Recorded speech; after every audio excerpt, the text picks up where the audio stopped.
Hello friends, मैं हूं राजन। आप देख रहे हैं हमारा नया चैनल आरडी बुटीक। फ्रेंड्स, आज के वीडियो में देखेंगे सिंपल ड्रेस की कटिंग। इसकी जो लंबाई है 27.5 इंच, 29 इंच का चेस्ट, कमर 26 इंच, हिप 30 इंच का, शोल्डर 12.5 इंच, आस्तीन लंबाई 3 इंच की, गोलाई 9.5 इंच का और सामने और पीछे दोनों गला इसमें है 5.5 इंच का।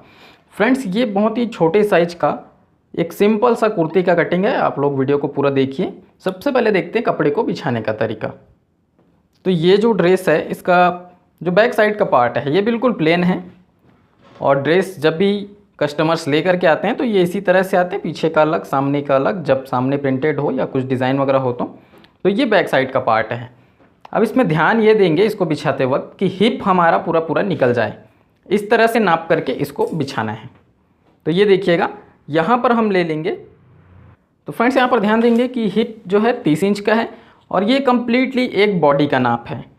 तो कपड़े के नाप के हिसाब से हम थोड़ा सा इसमें लूजिंग देंगे। कितना देंगे ये मैं आगे बताऊँगा। तो यहाँ पर हम 7.5 को 10.5 कर लेंगे सीधा सीधा। ये इस तरह से 3 इंच बढ़ा करके, अगर कपड़ा कम हो तो इसको थोड़ा सा और कम रखा जा सकता है। क्यों इस तरह से बिछा रहे हैं? ताकि हमें ज़्यादा कपड़ा खपत ना करना पड़े, जितनी हमें आवश्यकता है उतना ही यूज़ करेंगे।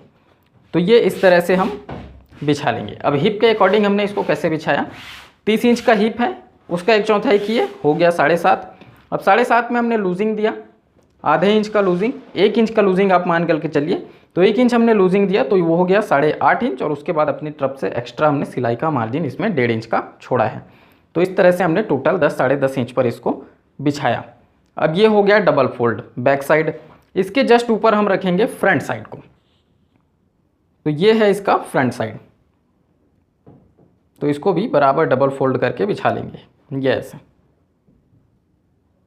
फ्रंट वाले पार्ट में नीचे इसमें लेस लगा हुआ है। अब बात करते हैं इसको बिछाने के बाद। सबसे पहले हम लेते हैं लंबाई को, और लंबाई को नापने का तरीका देखिए। जब भी नीचे इस तरह से लेस वगैरह लगे हो ना, तो आपको जो टोटल लंबाई चाहिए, जैसे कि 27.5 इंच इसका हमें तैयार लंबाई चाहिए, तो हम क्या करेंगे, आधे इंच का मार्जिन देंगे जो ऊपर शोल्डर की सिलाई पे दबता है। तो ये निशान 28 इंच पर, तो निशान कहाँ लगेगा, ऊपर की साइड में इस तरह से आप लगाएंगे निशान, क्योंकि नीचे तो हमने फिक्स 28 इंच पे इसको पकड़ रखा है ये इस तरह से। दूसरी बात ध्यान देने वाली ये है कि अगर सामने लेस हो, पीछे बिल्कुल प्लेन है, तो पीछे वाला कपड़ा आप कम से कम 1 इंच बड़ा रखेंगे, क्योंकि नीचे हमें मोड़ना होता है जब इसमें लेस वगैरह नहीं होता। तो बैक साइड सिंपल है, इसलिए हमने 1 इंच इसको एक्स्ट्रा रखा है। और फ्रंट वाले में लेस है तो हमें उसकी आवश्यकता नहीं है, नीचे मोड़ना ही नहीं पड़ेगा। इसके बाद बात करते हैं लंबाई का। जो हमने निशान लगाया इसको स्केल की मदद से सीधा करेंगे। तो ये इस प्रकार से एक निशान हम यहाँ पे बिल्कुल स्ट्रेट खींचेंगे। इसके बाद फ्रेंड्स, यहाँ पर हम लेंगे शोल्डर। तो शोल्डर के लिए ध्यान दीजिएगा, बॉडी नाप पर शोल्डर कितना आया, 12.5 इंच। तो 12.5 इंच के अकॉर्डिंग यहाँ पर ध्यान देने वाली बात यह है कि हमें डीप बनाना है गला। अब छोटी साइज़ के लिए 5.5 इंच ही डीप गला मानते हैं हम, क्योंकि ये 28 इंच 29 इंच चेस्ट साइज का है। तो यहाँ पर ध्यान दीजिएगा, शोल्डर हम 2 इंच कम करेंगे। कटिंग करते वक्त इसको कम करना होता है। बॉडी नाप पे 12.5 हालांकि हमने इसको नापा है, लेकिन इसको 2 इंच जब हम कम करेंगे तो ये हो जाएगा 10.5 इंच। और 10.5 का हाफ करके निशान लगाना है 5.25 पे। 5 पे भी लगाएंगे तो भी चलेगा, लेकिन इसको कम करना बेहद ही ज़रूरी होता है। 2 इंच कम से कम करेंगे। इसके बाद बात करते हैं, यहाँ पर भी 5.25 पे निशान लगेगा। तो ये 2 निशान जैसे ही हम लगाते हैं, एक बार फिर से छोटे स्केल की मदद से दोनों निशानों को बराबर मिलाना है। ये इस प्रकार से मिलाने के बाद यहीं पर हम लेते हैं आर्म होल। अब आर्म होल कैसे लेंगे, ये बहुत ही इंपॉर्टेंट जानकारी है, ध्यान से देखिएगा। 29 इंच का चेस्ट साइज है। चेस्ट पे हम लूजिंग देंगे कम से कम 3 इंच का। एकदम ही आपको टाइट फिटिंग बनाना है, मतलब आपको 3 इंच का लूजिंग तो देना ही पड़ेगा बॉडी नाप से कपड़े के नाप में कन्वर्ट करने के लिए। तो ये 29 में 3 प्लस करेंगे तो ये हो जाएगा 32। और सेम कमर पे भी करना है, 26 में 3 प्लस करेंगे तो वो हो जाएगा 29। ये होगा कपड़े का नाप। तो 32 इंच चेस्ट साइज के हिसाब से आर्म होल का निशान हम लगाएंगे 5 इंच पर। अब ध्यान देने वाली बात यह है कि आर्म होल का निशान आप लूजिंग ऐड करके ही लगाएंगे, नहीं तो फिर आर्म होल टाइट हो जाएगा। इस बात का ध्यान रखेंगे। 5 इंच पर निशान लगा, इस निशान को हम सीधा इस तरह से मिलाएंगे। मिलाने के बाद अब बारी आती है चेस्ट, कमर और हिप की। तो चेस्ट का निशान जैसे कि मैंने बताया 29 में 3 इंच ऐड करके बॉडी नाप का लूजिंग ऐड करके 32 हो जाएगा। 32 का 1/4 करके 8 इंच पर निशान लगाएंगे। ये पहला निशान। इसके बाद देते हैं सिलाई का मार्जिन। तो ये हम मार्जिन देंगे यहाँ पर 1.5 इंच का। अब ये 1.5 इंच का मार्जिन यहाँ पे हमने दिया। इसके बाद बात करते हैं कमर की। तो कमर का नाप तो ठीक है हम ले लेंगे, लेकिन कमर आएगा कितने इंच पर, तो इसको मैं शोल्डर से आप लोगों को बता रहा हूँ समझा करके। बहुत ही छोटे साइज का ये कुर्ती है, तो यहाँ पर कमर जो आएगा शोल्डर से 11 इंच, ये इस प्रकार से 11 इंच पर हम एक निशान लगाएंगे। इस निशान को स्केल से आप सीधा इस तरह से ले सकते हैं। और दूसरा यहीं पर मैं एक इम्पॉर्टेंट जानकारी दे देता हूँ कि इसका जो हिप है वो कितने इंच पर आएगा, तो ये भी हम शोल्डर से ही कैलकुलेट करेंगे। यहाँ से इस प्रकार से टेप रख करके हिप हम यहाँ पे ले लेंगे 15.5 इंच का। ये बहुत ही छोटा साइज है फ्रेंड्स, इसलिए इसमें कम आ रहा है, बाकी बड़ी साइज़ों में थोड़ा सा ज़्यादा आता है, इस बात का ध्यान रखेंगे। इसके बाद बात करते हैं 26 इंच कमर, 3 इंच का लूजिंग, टोटल हो जाएगा 29 इंच। 29 का 1/4 करके इस निशान को हम लगाएंगे 7.25 इंच पर। तो ये 7.25 पर निशान। अब कमर पे भी जो लूजिंग है वो सेम रहेगा 1.5 इंच का, दोनों बराबर। अब ध्यान देने वाली बात यह है, चेस्ट और कमर पे 3-3 इंच का हमने लूजिंग दिया। हिप 30 इंच का है और इसमें लूजिंग सिर्फ और सिर्फ 2 इंच का देंगे। वजह क्या है, हिप पे हमें ज़्यादा लूजिंग की आवश्यकता नहीं है। हिप पे हम लेंगे यहाँ पर 30 और 2 32 इंच। 32 का 1/4 करके 8 इंच पर निशान। तो ये 8 इंच पर हम लगा लेंगे ये निशान। और यहाँ पर जो सिलाई का मार्जिन देंगे ना, ये भी कम कर लेना है, ये 1 इंच का ही देंगे। इधर हमने 1.5 इंच दिया है चेस्ट कमर पे, हिप पे सिर्फ 1 इंच। तो ये ध्यान देने वाली एक बात हो गई। इसके बाद इन निशानों को स्केल की मदद से मिलाना है। तो इन निशानों को देखिए आप इस प्रकार से मिला लेंगे, ये ऐसे चेस्ट से कमर मिला लिए और कमर से हिप को इस तरह से। इतना करने के बाद अब बारी आती है दामन की। तो यहाँ पर एक बात का ध्यान देंगे, जितना हिप है लगभग उतना ही दामन होता है। थोड़ा बहुत कम ज़्यादा रख सकते हैं कस्टमर की डिमांड पे, लेकिन मैं बिल्कुल बराबर रख करके बता रहा हूँ। तो ये 8 इंच है हिप, तो इधर भी हम 8 इंच पर ही निशान लगाएंगे, ये ऐसे। ये 8 इंच पर, ये लेस के ऊपर ही मैं निशान लगा देता हूँ। उसके बाद यहाँ पर भी जो मार्जिन आएगा वो सेम मार्जिन आएगा 1 इंच का। अब इस निशान को हिप वाले निशान से बराबर मिला लेना है। तो ये जो निशान है ऐसे यहाँ पर मिल जाएगा।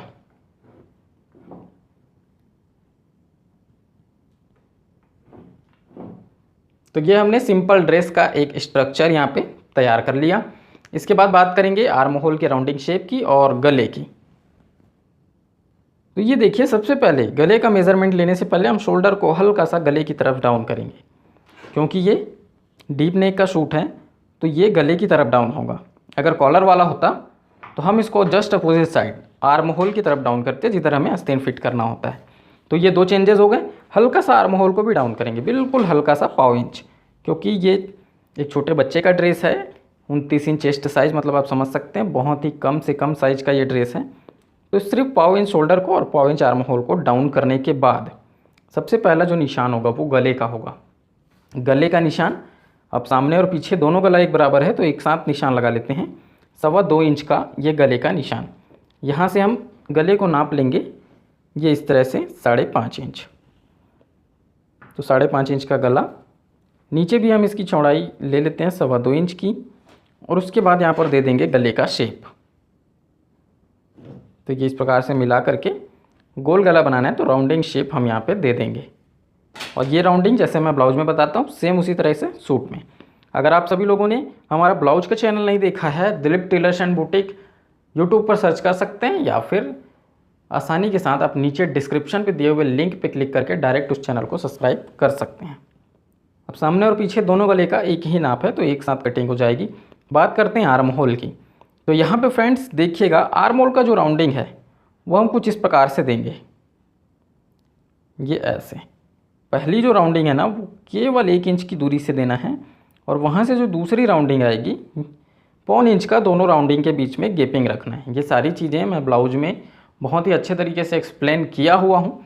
तो आप लोग हमारे main channel Dilip tailors and boutique पर ज़रूर विजिट करें, और सूट और जो ब्लाउज के मेज़रमेंट हैं इसमें आर्म होल का शोल्डर का फॉर्मूला बिल्कुल सेम होता है, बाकी सारी जगह चेंजेस होती हैं लेकिन आर्म होल शोल्डर लगभग सेम होता है। यहाँ पर एक निशान हम एक्स्ट्रा लगाएंगे, ये शोल्डर के ऊपर। यहाँ पर आधा इंच पीछे वाले पार्ट को बड़ा रखना है। क्यों बड़ा रखेंगे? ताकि ये जो शोल्डर का जो सिलाई होता है ना, वो परफेक्ट जगह पर आए और सूट की फिटिंग जो है अच्छी आए, इसलिए पीछे वाले पार्ट को आधा इंच बड़ा रखा जाता है। अगर आप इसको बड़ा नहीं रखेंगे तो शोल्डर वाली जो लाइन है उसकी जो सिलाई है वो हल्का सा नीचे की तरफ आएगा। इस बात का ध्यान रखेंगे। नहीं भी रखेंगे तो भी चलता है, लेकिन जो लोग कहते हैं ना कि शोल्डर डाउन हो रहा है या शोल्डर की सिलाई हमें बिल्कुल परफेक्ट जगह पर चाहिए, तो ये आधा इंच आप बड़ा रखेंगे, उससे आपकी प्रॉब्लम सॉल्व होगी। अब बात करते हैं इसके कटिंग की। अब डायरेक्ट कटिंग करना है, पूरा मेज़रमेंट हमने ले लिया है। तो यहाँ पर देखिए शोल्डर से ही स्टार्ट कर देंगे, पीछे वाले पार्ट के हिसाब से करना है कटिंग।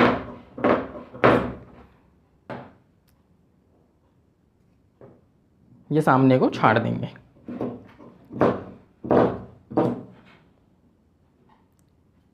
इसके बाद आ जाते हैं आर्म होल पर। तो आर्म होल पे बाहर वाले निशान पे कटिंग करना है, क्योंकि बाहर वाला निशान जो है पीछे वाले पार्ट का निशान है, सामने को हम बाद में छांट लेंगे।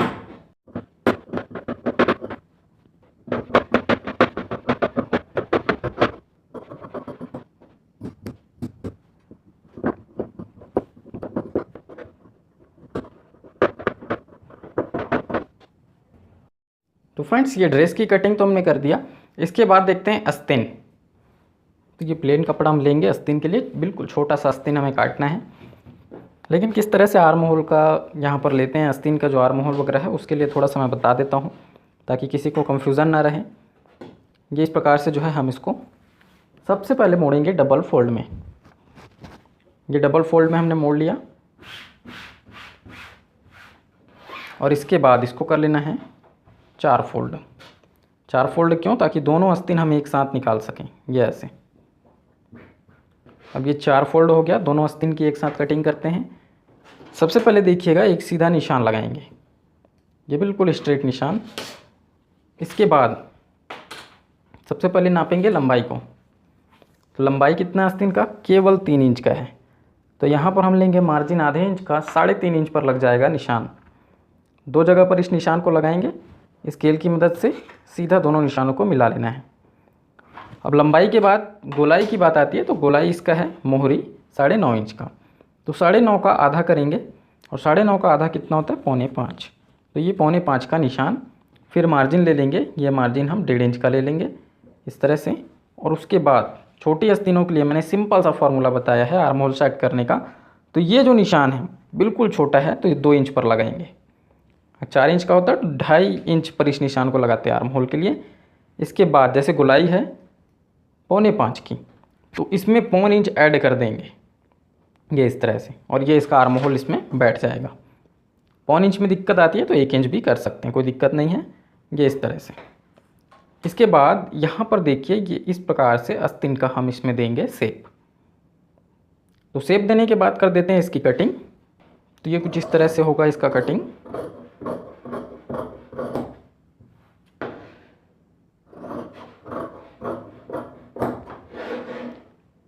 कटिंग करने के बाद यहाँ पे देखिए कट्स लगाने हैं सेंटर का अनिवार्य रूप से। इसके बाद जो है हम यहाँ पर फ्रंट वाले पार्ट को छांट देंगे, जैसे कि हमने ड्रेस में छांटा है, ये ऐसे। तो ये अब हो गया इस ड्रेस का कटिंग कंप्लीट। तो इस प्रकार से ये फ्रंट का पार्ट है। नीचे बैक साइड भी रखा हुआ है, इसको मोड़ करके मैं दिखाता हूँ। ये पूरा अलग कर देते हैं। ये बैक साइड है, प्लेन है बिल्कुल। फ्रंट में प्रिंट है, इसको ओपन करके देखते हैं, ये इस तरह से आएगा पूरा। और ये जो लेस है ना एक्स्ट्रा, ये लेस यहाँ पर इस तरह से अटैच होगा, ये ऐसे। तो ये बनेगा कंप्लीट एक सिंपल सा ड्रेस। आस्तीन का कटिंग भी मैंने बता दिया। तो मुझे उम्मीद है ये वीडियो आप सभी लोगों को पसंद आया होगा। जितने भी लोग ड्रेस कटिंग की डिमांड कर रहे थे, मुझे उम्मीद है सभी लोगों को खुशी हुई होगी, क्योंकि मैं ड्रेस की कटिंग ज़्यादा बताता नहीं हूँ यूट्यूब पर।